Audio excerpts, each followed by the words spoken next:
안녕하세요, 쌤입니다. 오늘은 40 이후에는 해서는 안 될 행동 3가지라는 제목으로 여러분들과 함께 하겠습니다. 40을 흔히 인생의 경계라고 얘기하죠. 40이라는 나이가 굉장히 인생에서 진지해지는 그런 이제 포인트가 되는 것 같아요. 그런데 이제 이때가 가장 제일 중요한데 어떤 선택을 하느냐, 어떤 습관을 갖고 있느냐, 또 어떤 행동을 하느냐에 따라서 이후에 인생이 많이 달라지는 그런 나이의 경계선이 되겠습니다. 여러분들은 그 애들한테 잔소리 많이 하시나요? 자녀분한테? 이래라 저래라 보다는 뭐 하지 마라 이런 얘기 많이 하죠. 그리고 배우자한테도 많이 하죠. 담배 피우지 마라, 또는 맨날 아프다고 타령하는 아내한테 남편들이 제일 많이 하는 얘기가 그렇게 누워있지 마라. 운동해라 이런 거 있잖아요.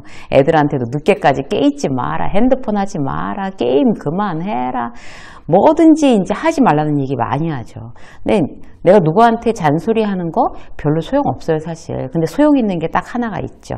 내가 나한테 잔소리하는 거, 그건 소용이 있습니다. 나 스스로를 이제 경계하고 발전하는 거잖아요. 그래서 이제 오늘은요, 우리가 이제 그 인생 경계라고 하는 이 40의 이 중요한 시점에 내가 나 스스로에게 하는 잔소리, 이렇게 하면 안 돼 라고 얘기하는 3가지를 스스로에게 한번 얘기해 주자고요. 우리의 더 좋은 인생을 위해서요. 자, 40의 내 상황을 점검하고 내 인생에 경계해야 될 3가지 여러분들과 함께 하겠습니다. 첫 번째는요, 안전하게만 살려고 하는 거예요. 듣는 순간 찔리시는 분 굉장히 많으시죠? 우리는 한마디로 이제 자기 방어로 이제 안전하게 사는데, 온갖 이제 그 합리적인 명분을 다 갖다 들이대요, 사실.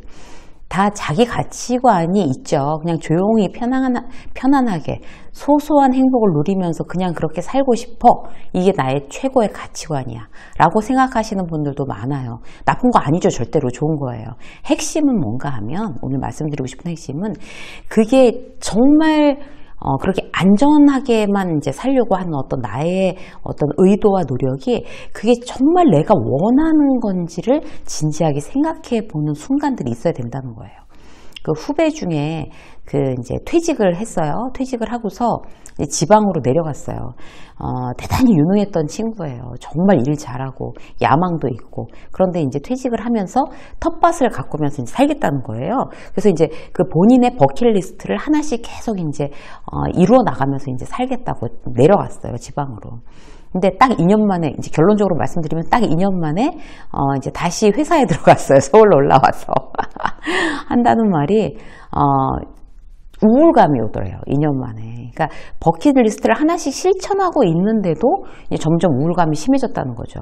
이제 그 친구의 버킷리스트는 뭐였냐면, 친구들 불러다가 이제 이렇게 텃밭 야채 뜯어서 바베큐 파티하고, 이제 부모님 모시고 한가롭게 동남아 리조트 가고, 비 오는 창밖을 내다보면서 이제 비멍이라고 하잖아요. 이렇게 멍하니 비 오는 거 쳐다보면서 하루 종일 그냥 별일 안 하면서 뒹굴뒹굴 차 마시고 커피 마시고 책 보고, 그리고 대낮에 막걸리에 김치전 해먹고 낮잠 자기, 이런 것도 있었대요. 그래서 가장 미니멀한 어떤 경제 활동을 하면서 그렇게 아주 심플하게 사는 게 본인이 원하는 거였는데, 결국 이제 우울감이 와서 다시 이제 서울로 그야말로 원대 복귀 이렇게 된 거예요. 우울감의 정체가 뭐였냐 하면, 가만히 이제 별일 안 하고 그렇게 사는 게 자신이 원하는 삶이 아니었다는 거죠. 자기는 그렇게 착각하고 있었다는 거예요. 이게 뭔가 이제 그 친구는 이제 퇴직하고 나서 그 버킷리스트를 이루어가면서 그게 자기가 원하는 삶이라고 생각했던 이유는 뭔가 하면, 다시 이제 얼마 안 되는 퇴직금 갖고 뭔가 일을 시작해서 실패하면 어떻게 하나.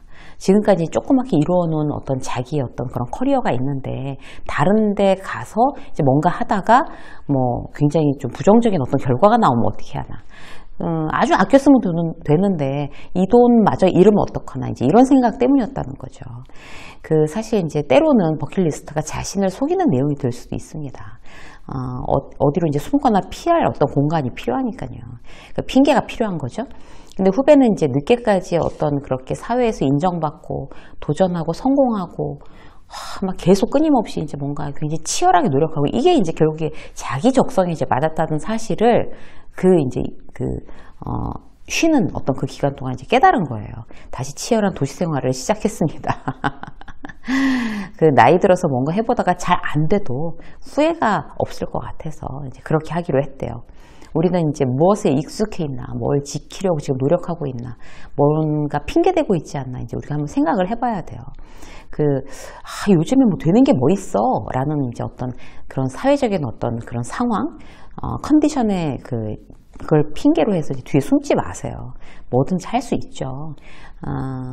저 같은 경우도 이제 직장 생활을 하다가 정말 40 막바지에 정말 책 쓰고 뭐 유튜브 하고 이제 강연이라는 어떤 새로운 시장을 이제 개척하고 제 회사를 만들고 이제 저는 이제 지금부터 50대 이제 지금부터가 이제 시작이라고 이제 생각을 하고 있거든요. 그래서 우리는 지금 안전하게 살고 싶다. 점점 나이를 먹어가면서 용기가 없어지니까.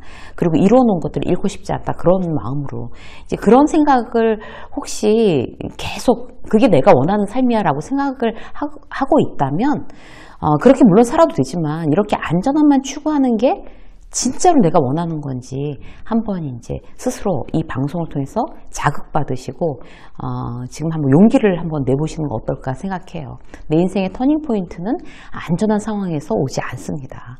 그래서 모험을 걸어볼 만한 그런 일이 혹시 내게 없을까? 그래 작은 모험이라도 시도해 보는 거 여러분들이 이제 40 넘으신 분들이라면 다시 한번 이제 진지하게 고민해 보시기를 추천드립니다.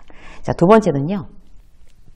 절대 이제 하면 안 되는 행동. 두 번째, 어려움을 회피하는 거예요. 그 어려움은요. 정면으로 일단 맞서고 그리고 이제 받아들여야지 그래야지 이길 수가 있습니다. 말처럼 쉬운 건 아니지만요. 우리가 또 이제 힘드니까 자꾸 회피할 수가 있어요. 어렸을 때는 이제 사실 그런 경우가 많죠. 막 20대든지 뭐 이러면 경험치가 없고 이제 마음도 약하고 그러니까. 근데 40 넘어서까지 계속 그러고 있으면 점점 더 이제 악순환이 되는 거죠. 예를 들어서 이제 맞벌이 하는 부부가 있어요. 남편이 주식을 하다가 돈을 많이 잃은 거예요. 그 사실을 알게 됐어요. 그래서 이제 아내한테 털어놓고 도와달라고 했어요. 근데 이제 아내의 입장에서 이제 정말 열심히 일했는데 나는 돈을 모으고 있는데 저 남자는 엉뚱한 짓해서 돈을 거꾸로 잃고 이게 너무나 정말 견디기 힘들었던 거예요. 그래서 당신 일은 당신이 해결해. 나한테 피해 주지 마. 그리고 이제 한 3년 동안 거기에 대해서 모른 척하고 있었대요. 그래서 이제 그 아내는 이제 모른 척, 너무 힘드니까 그 돈 문제에 대해서 모른 척하고 회피하고 있었는데 결국 그 남편이 그 문제를 해결한 게 아니라 빚을 3배로 불렸대요. 너무 이제 기가 막힌 거죠. 막 이렇게 돌려막기 하고 이제 막 이렇게 했던 거예요.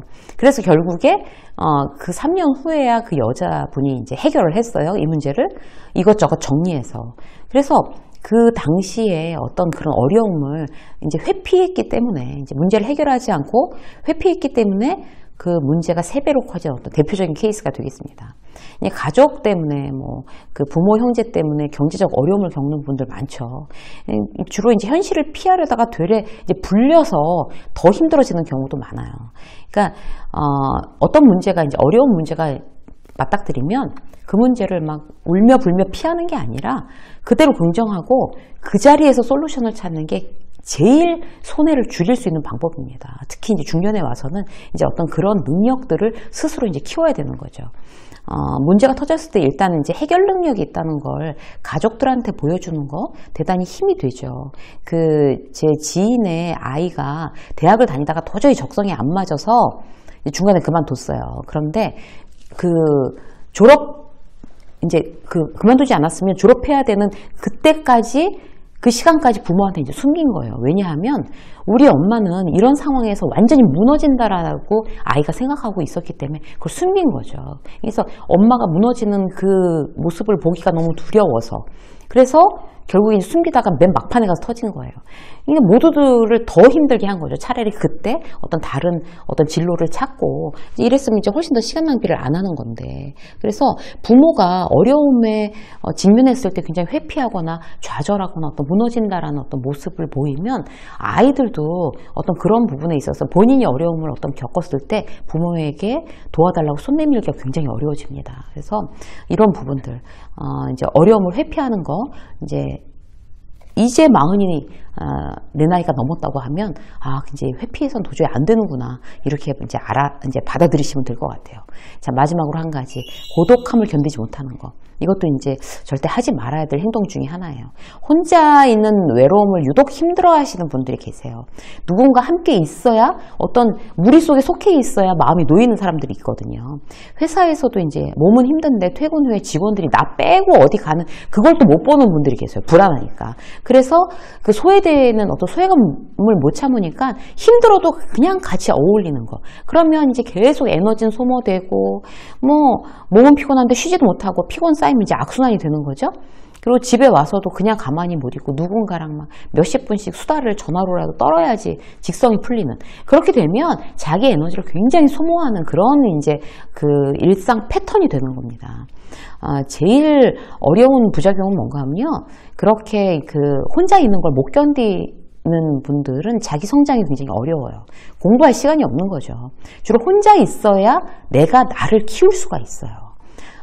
사람에게 함께 있어서 받는 영향력도 중요하지만, 혼자 있을 때 사람들은 주로 성장합니다. 혼자 있어야 생각을 하고요. 혼자 있어야 책을 보고, 혼자 있어야 글을 쓰고, 좋은 영상도 보고, 계획도 세우고, 반성도 하고, 전부 혼자 있어야지 가능한 일들이거든요. 그래서 결국 이제 혼자 있는 걸 감당 못하면 자기 성장도 없다는 얘기입니다. 그래서 혼자 있을 때 내가 나를 키울 수 있으니까, 그런 어떤 혼자 있는 어떤 고독함, 외로움, 이런 거에도 굉장히 익숙해지고 그 자체를 즐기는 여러분들이 되시기를 응원하겠습니다. 유쌤의 직장 수업 오늘 여기까지 하겠습니다. 고맙습니다.